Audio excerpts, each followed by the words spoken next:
How's you doing on this lovely Wednesday morning? It's nice and sunny here in Scotland. Like I've said before in a previous video, that's a really bad sign. May even be a sign of the apocalypse. I will check it out. But I've just been sitting here thinking the last couple of nights, near enough coming on a week now, of obviously what I stand for.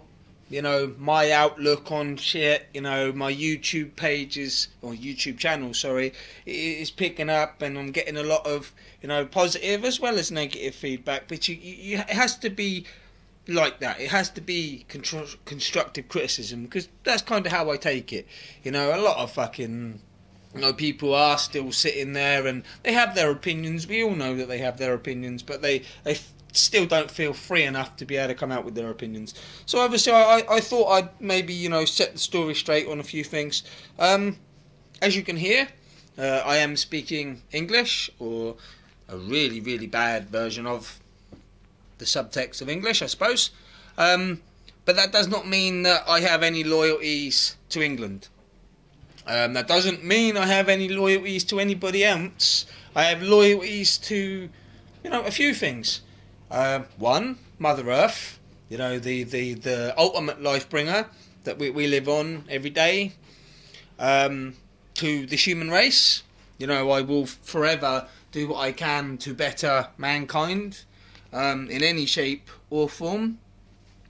Unless you're part of the New World Order and you want to enslave us even more than we already are, then obviously I'm not interested in that one. And obviously my family. But I try and have a positive outlook on things. As much as you get, a few people here and there that recognise you either from your Facebook or your YouTube or whatever, by, word of mouth, so to speak. But I am who I am. I would hope that you are all who you want to be. You are all filling your full potential. You are doing exactly what you want to do with your short existence on this planet. Because, nobody can argue that fact. You need to do everything that you possibly can in the time that you have left. Because as beautiful as the scenery is, eventually the curtain will close.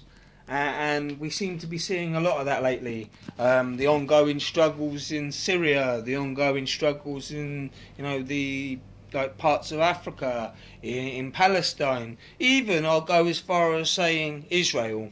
The deaths in America, the deaths in this country, whether it be by, logical means, illness, or, accident, or whatever, or by our own malicious intent as the human race to destroy everybody that doesn't believe what we do or has something that we want. I keep going back to the same thing of accountability. I'm very strong on that. I was talking to a friend of mine yesterday, and obviously he's going to know once, he sees this, who it is, that, do you know when you get pulled over by the police? Let's say, for instance, you get pulled over on double yellow lines. That's actually, against the highway code. But you'd get done for it, but they wouldn't. So it's not accountability. It's, I can't force any of you people out there to give me money. I can't. But yet a guy can come to your door dressed in a uniform and declare, say that he wants money from you, or even in a suit and wants money from you, or a man in a wig and a dress wants money from you. And if you refuse to pay that because you have no obligation to do so, they stick you in prison. Seems a little bit wrong that you would have, you can't just go out of your house, find the first person that you see and go, right, give me some money or I'm going to do some bad things to you. You can't do that as a person. That's why we employ policemen or policewomen or police people, as it will soon come to as the social, transgender, discussion still goes on. I'm a little bit caught in there, the backwards of it, to be honest. I don't care whether you're male, female, or indifferent. Sharing bathrooms and cloakrooms is not going to increase or decrease predators on your children. They were preying on your children when you know, there was like male bathrooms and female bathrooms, or are you just saying that males are more likely to do something or females to do something? Do you know what I'm saying? I'm still caught in that back leg. I'm still catching up, trying to be politically correct. But where it goes, I don't care what you are. I see the vessel. You see the vessel here, but that's not me. You know, this is the vessel that unfortunately I have to drive. You know, I don't distinguish myself anything else. You know, when you get forms and it goes male, female, when it goes, you know, where do you come from? Do you declare yourself, you know, British or white Jamaican or white Caribbean? You're not Jamaican, sorry, I was supposed to say Caribbean. You know, I class myself as a member of the human race, as much as sometimes that does bring me to tears, knowing that we are responsible for our own downfall. But we carry on, the cycle carries on, you know, death, destruction, takeover, imperialistic ways, you know. It's starting to look like a scene out of Star Wars. You know, a few people a few weeks back, maybe less than that, turned around and said that Theresa May is starting to turn into Lord Palpatine. You know, starting to look like the Emperor. I wouldn't go that far, you know, that's picking, you know, holes in vessels. You know, we're not interested in the vessel. The vessel can be harmed, you know, and can heal. But it's what's inside that counts. You know, you need to express yourself.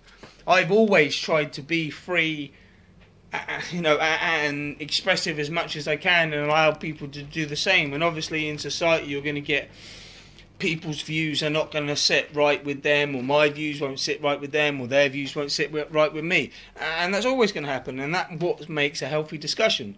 And at the end of the day, that's what we need. We need to do more discussion to this. You know, I was watching an interview, I hope that you all caught it, between, I believe he's a scientist, and a Russian woman. And they were arguing the toss about things. You know, and they were talking about democracy, and when they used the example of the Iraqi war. You know, we all sat around as a democracy and spoke about it first, and one side gave their view and the other side gave their view, and yet we still went to war. You know, so that wasn't a democracy. Now, one side still got to hear the other side, but it's the same stick. Democracy is the same stick with just two ends sharpened. And it's whichever one sharpest wins. You know, that's the easiest analogy that they kind of, you know, this person and this scientist are coming up with. And obviously, if it's good enough for them, it's good enough for us. You know, I think we should just live free. You know, what happened before, you know, governments imposed laws, acts, legislation. You know, you can't do this, you can't do that, this is mine, this is yours, you know. It shouldn't be like that. Everything should be everybody's. Everybody can share. There is enough for us to share if we stop with the greed. And as usual, guys, I hate to love and leave you, but peace and love.